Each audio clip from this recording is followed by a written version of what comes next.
New Mexico Magazine is published monthly and features topics from around our great state, the land of enchantment. That's right, including our multicultural heritage, arts, climate, environment, and diverse people, of course. And joining us now is Dave Herndon, the editor-in-chief of New Mexico Magazine. Thanks for coming in. Yeah, absolutely, Dave. Good to see you. So, the cover. Yes. Indian market, Spanish market, there are a lot of cultural markets There going on. is, I mean, we are entering a very high season for New Mexico. I would say that between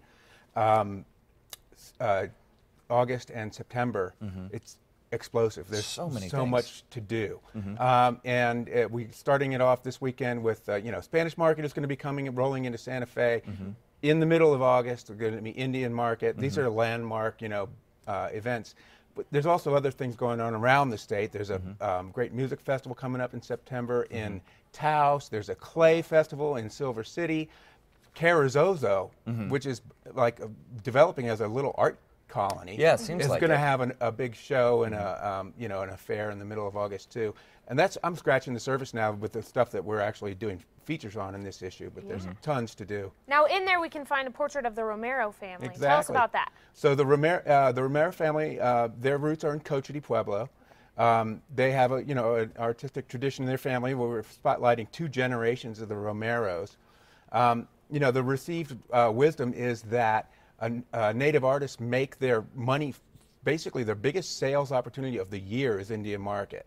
So what we did was we picked up the Romeros at last year's Indian market and talked about how they did there last year, and then talked about their careers and how they're positioning themselves for this year's Indian market. So it's sort of a backstage story to see, how these creative people who work in different mediums, photography, pottery, painting, at different stages of their careers, the sort of the behind-the-scenes story of Indian market. Well, so you also mentioned, Dave, a clay festival. So let's talk a little bit about that. What's that all about? Well, clay is baked into the DNA of New Mexico and has been, some of the most outstanding pottery in the world comes from the Mimbres culture in southwestern New Mexico, around the Silver area, the Mogollon Mimbres people.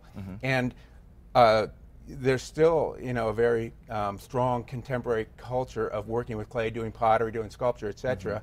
And Silver City is leveraging that, as another one of their robust calendar of cultural events that they stage throughout the year. A week-long clay festival. They bring in experts from around the country. They have workshops. They have gallery shows. They have hands-on stuff the kids can do. They have demonstrations. Another example of the sort of these cultural assets that are being leveraged smartly by localities in New Mexico. Well, unfortunately we don't have time to get into it, but I want to recommend you pick up a copy of New Mexico Magazine to learn about the barn dance. Michael Hearn, a legend in New Mexico music, South by Southwest. And his uncle Bill. Yeah, that's right. That's going to be going on, as you said, in Taos at the Kit Carson Park. In September. Okay. So, guys, for more information on how to get a subscription to New Mexico Magazine, pick up one on newsstands, head over to casa.com. We will have links to nmmagazine.com. Dave, always a pleasure. Great to be here. Thank you for coming.